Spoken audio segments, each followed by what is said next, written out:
প্রিয় দেশবাসী, আসসালামু আলাইকুম। আমি আপনাদের সামনে হাজির হয়েছি অত্যন্ত হৃদয় বিদারক একটি সংবাদ নিয়ে।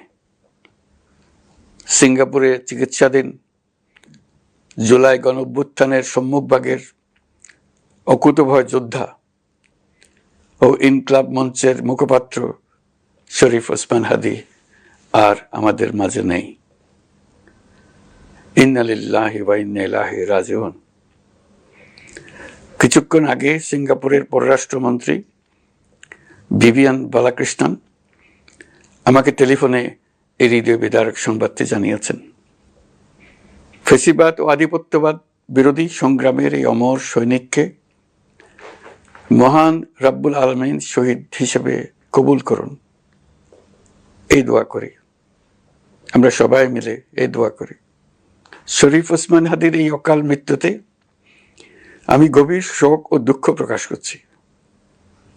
তার প্রয়াণ দেশের রাজনৈতিক ও গণতান্ত্রিক পরিসরে এক অপূরণীয় ক্ষতি। আমি তার রুহের মাগফিরাত কামনা করছি এবং শোক সন্তপ্ত স্ত্রী, পরিবারের সদস্যবৃন্দ, স্বজন ও সহকর্মীদের প্রতি গভীর সমবেদনা জানাচ্ছি। এই নৃশংস হত্যাকাণ্ডের সঙ্গে জড়িত সকল অপরাধীকে দ্রুত আইনের আওতায় আনা হবে এবং তাদের বিরুদ্ধে সর্বোচ্চ শাস্তি নিশ্চিত করা হবে। এই বিষয়ে কোনো ধরনের শৈথিল্য দেখানো হবে না।